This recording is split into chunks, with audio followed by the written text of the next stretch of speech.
Você sabia que no mundo há atualmente 2 bilhões de pessoas obesas ou com sobrepeso? O número representa quase 30% da população mundial.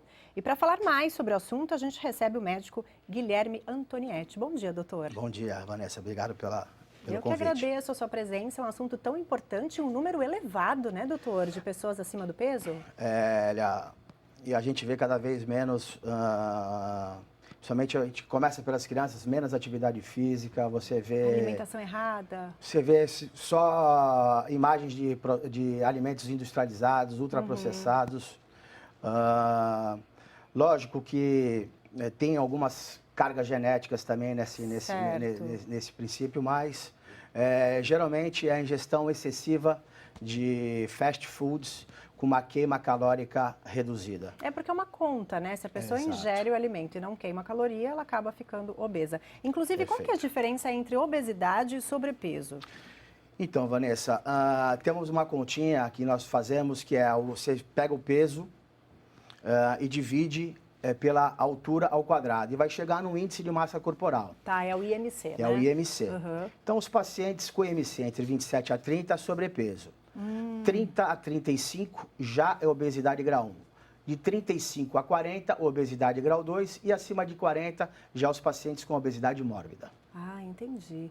E estando acima do peso, seja como for o sobrepeso ou a obesidade, acaba também causando outras doenças, né, doutor? Por exemplo, coração sofre muito com isso. Olha, coração, o paciente desenvolve hipertensão arterial, diabetes tipo 2, apneia do sono, vários tipos comprovados de câncer hoje, depressão.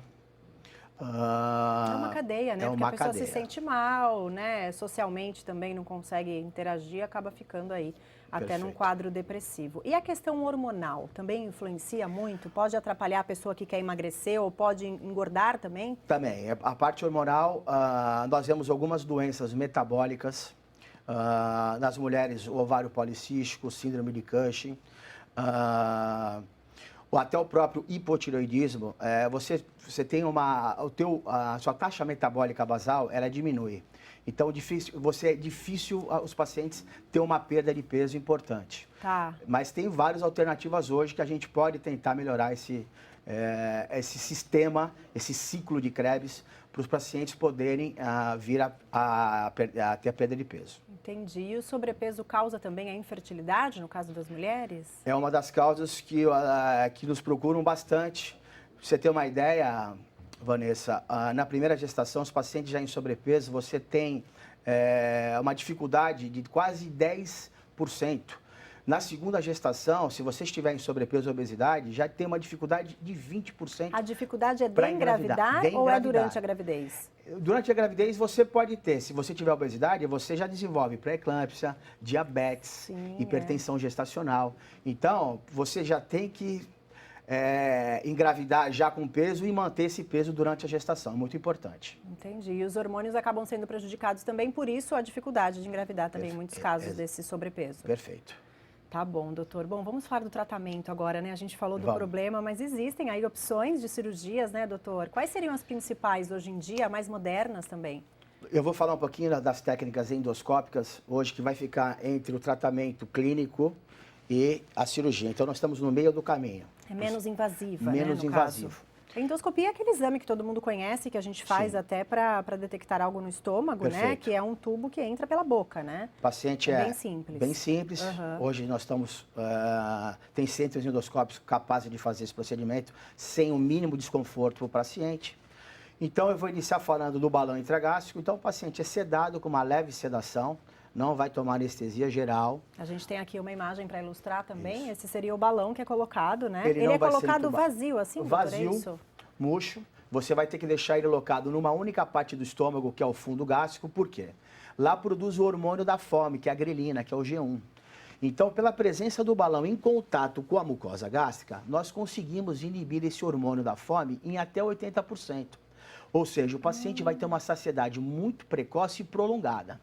Então, essa é a primeira ação da prótese. Entendi. A segunda é uma ação mecânica, Vanessa. Você vai preencher lá 40%, 50%, às vezes até 60% do volume gástrico total. Ocupa o espaço, já não cabe tanta comida, né? E vai te facilitar a reeducação alimentar, que é o propósito do balão intragástrico. Porque você vai intragástrico. se sentir saciável muito mais rápido, né? Você vai comer pouquinho e tudo bem. Perfeito. E aí, depois disso, vai passar por uma equipe multidisciplinar que vai cuidar do paciente. Entendi. Então, ele vem todo mês comigo, a gente vai vendo a parte hormonal, metabólica, enzimática. Vai todo mês com a nutricionista, ela vai fazer a bioimpedanciometria, ou seja, uma avaliação corporal por inteiro do paciente. Então, vai avaliar massa magra, massa gorda, as proteínas, a tua taxa metabólica basal. E dali vai fazer uma dieta balanceada. É, porque muda tudo no organismo, muda né? Tudo. Você tá com o estômago reduzido. Perfeito. E aí, a dieta não é restritiva, a nossa dieta com balão é entre 1.200 a 1.500 calorias. O paciente consegue e é para comer de tudo. A gente não mexe com a absorção, diferente da cirurgia. Nós apenas atuamos na inibição do hormônio e dificultando a ingestão de grande volume. Entendi. Então, você com a prótese absorve todos os nutrientes. Em menor quantidade. Em menor quantidade. Entendi. Qual seria o outro tipo de tratamento, doutor? Outro tratamento, Vanessa, é o plasma de argônio. São os pacientes que já fizeram a cirurgia bariátrica, né? O mais comum é o bypass, que a gente chama, que é a capela. E dali você faz... A bariátrica como seria? Só para a gente entender melhor. A bariátrica não seria através da endoscopia? Não, aí já é um processo cirúrgico mais indicado nos pacientes que têm um índice de massa corporal acima de 40. Tá? Ou os pacientes com índice de massa corporal acima de 35, já com diversas comorbidades. Sim. Tá? Com difícil tratamento medicamentoso. Quando já está até influenciando na saúde. Aí né? é muito difícil você, só com métodos de dieta ou o mesmo método endoscópico, é muito difícil ter essa perda, o paciente perder esse excesso de peso. Então, o argônio, ele é feito, também é um procedimento ambulatorial, feito em clínica, no qual você vê aqui o estômago. Aqui é o estômago. O estômago. E aquela outra parte de fundo é o intestino delgado. Certo. Então, aqui eles mexem, eles deixam mais ou menos 40 a 50 ml de volume.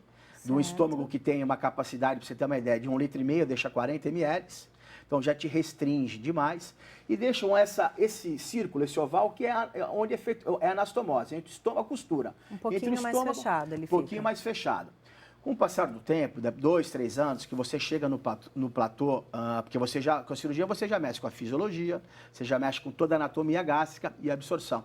Essa costura, ela dilata um pouco. Então, os pacientes perdem um pouco a saciedade. E eles conseguem comer um volume um pouco maior de alimentos. Então, nós fazemos a sessão com catéterzinho, que é um gás nobre, que é o argônio, e nós fazemos uma eletrofulguração ao redor dessa costura, reduzindo ela e deixamos ela do tamanho como foi feito na cirurgia, bem no início da cirurgia. Certo. Que tem que estar em torno de 1 centímetro. Entendi. E aí o paciente volta a ter uma saciedade maior, a comida fica um tempo maior parado no estômago e, consequentemente, os pacientes... Faz com que coma menos, né? Exatamente. Entendi. E o terceiro? Qual seria o terceiro O terceiro tratamento? é um tratamento super novo, foi liberado pela Anvisa agora em julho de 2017. É a sutura endoscópica. Também é feito por endoscopia, só que esse procedimento já é feito a nível hospitalar, procedimento com uma duração em média de 60 minutos. Em 3 dias você pode trabalhar normalmente. Você tem um período um pouco mais prolongado de alimentos, você vai comer comidas sólidas a partir de 45 dias. O procedimento, ele pode ser realizado de 2 maneiras. No estômago sadio, novo, sem cirurgia nenhuma. Você por dentro da boca, por endoscopia, você tem pontos de sutura na pontinha do aparelho e você entra no estômago e faz a redução, você dá pontos. Olha só. No estômago, serosa é um procedimento definitivo, não é temporário. Você dando pontos na última camada do estômago, aí você vai tunelizando ele, deixando ele numa forma de uma banana. Justamente como aparece aqui, né? Exatamente. Essa parte da direita, ela realmente vai ser eliminada, Vai ser eliminada. Vai ter uma sutura ali no meio que vai separar as duas partes. Exatamente. Com isso, você vai reduzir, em média, 70% do teu volume gástrico. Entendi. Uma recuperação também, o paciente fica também nos 2, 3 primeiros dias um pouquinho nauseado, um pouquinho de dor abdominal, porque é feito com gás CO2, para não distender muito o estômago.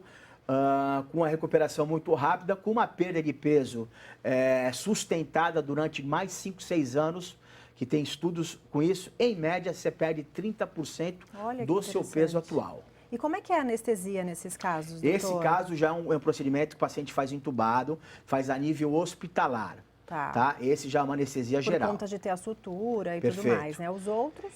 Os outros é feito com uma sedação de uma endoscopia. Normal, como se fosse um exame endoscópico, só que muito tranquilo. Faz a cirurgia do estômago. Muito interessante. E eles são indicados para qualquer tipo de pessoa? Como é que funciona? Chega no seu consultório, você avalia o quadro da pessoa. Perfeito. Para cada um se indica um tipo de tratamento, né? O balão, a partir do índice de massa corporal 27, também indefinido, você pode fazer até em pacientes com obesidade mórbida, desde que ele tenha ou não tenha indicação, ou ele tem algumas complicações que naquele momento ele não pode ser feita a cirurgia. Entendi. Você faz o argônio nos pacientes que submeterem a um único tipo de cirurgia, que é a gastroplastia, o bypass, e a sutura você pode fazer tanto em estômago sadio, como revisão de todo tipo de cirurgia bariátrica.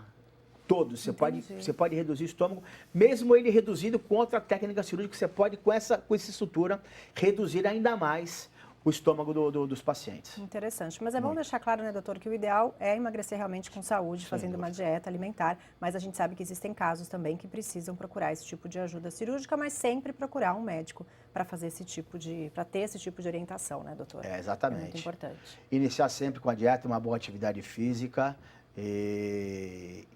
começando nesse início, e depois procurar um auxílio se tiver muita dificuldade, esgotar isso daí num prazo de 2 anos, que geralmente a gente fala, uma boa dieta, procurar uma boa nutricionista, fazer atividade física. Não gosto muito dos medicamentos auxiliares nisso, mas alguns pacientes necessitam fazer o tratamento medicamentoso. Se você tem um escape durante 2 anos e não conseguiu chegar, aí a gente começa a partir para a parte endoscópica. Se não resolver com a parte endoscópica, aí a indicação cirúrgica. É uma outra qualidade de vida também que a pessoa adquire, né? Bom, doutor, eu queria agradecer muito a sua presença aqui, pelas orientações. Conversei com o doutor Guilherme Antonietti. Muito obrigada, viu, doutor? Boa tarde para o senhor.